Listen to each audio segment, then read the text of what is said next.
Assalamualaikum warahmatullahi wabarakatuh. Perkenalkan, nama saya Juhda Anakota, NIM 2020 dari Prodi Ekonomi. Di sini saya akan menjelaskan tugas saya, yaitu tentang penerapan aliran behaviorisme dalam bidang pendidikan pada era pandemi saat ini. Proses belajar dan pembelajaran secara mandiri terhadap peserta didik diterapkan dengan teori behaviorisme pada masa pandemi COVID-19 ini. Dilarangnya keramaian dan berkumpul dengan banyak orang yang bertujuan untuk mengatasi dan membatasi penularan penyakit coronavirus yang sangat berbahaya bagi kesehatan semua orang, termasuk pendidik dan peserta didiknya yang biasanya melakukan proses dan aktivitas belajar di sekolah-sekolah dan universitas kini dibatasi untuk sementara waktu. Kebijakan ini menjadikan kegiatan belajar mengajar dalam konteks tatap muka dihentikan sementara. Pemerintah mengganti pembelajaran dengan sistem pembelajaran daring melalui aplikasi yang sudah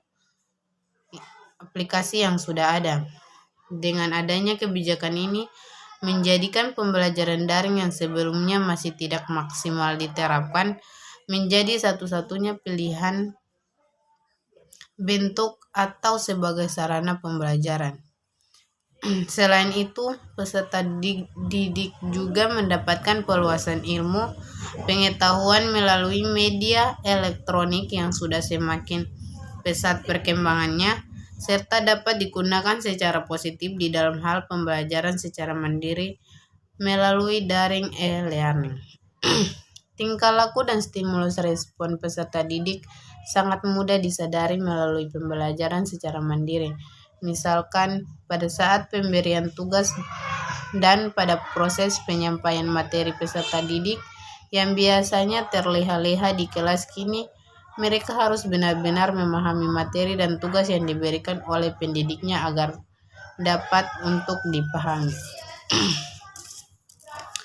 Kelebihan menggunakan teori behaviorisme pada proses belajar dan pembelajaran di masa pandemi, yakni teori behaviorisme sangat cocok untuk pembiasaan terhadap diri peserta didik yang mengandung unsur keterampilan di dalam proses belajar daring online yang akan menimbulkan stimulus respon yang cepat pada peserta didik. Teori behavioristik ini juga diterapkan untuk melatih tingkah laku peserta didik di dalam proses belajar mandiri melalui daring e-learning yang digunakan pada masa pandemi COVID-19 ini. Kelemahan dari teori behaviorisme pada proses belajar dan pembelajaran secara mandiri, yakni peserta didik hanya dapat mendengarkan penjelasan dari pendidiknya. Jika ada kesalahan di dalam menerapkan teori behaviorisme di dalam proses belajar secara mandiri, maka akan mengakibatkan terjadinya proses pembelajaran yang tidak menyenangkan bagi peserta didik dan akan menimbulkan pandangan yang menyatakan peserta didik itu pasif. Aplikasi teori behavioristik di dalam belajar dan pembelajaran secara mandiri di masa pandemi COVID-19 ini terletak pada tujuan pembelajaran, sifat materi pembelajaran, karakteristik pembelajaran melalui media dan fasilitas pembelajaran yang tersedia.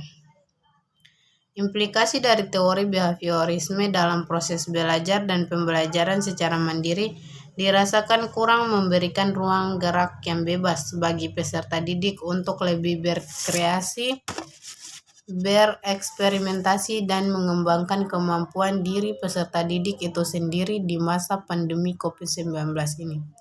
Karena peserta didik tidak bisa bertatapan langsung atau berperan secara nyata.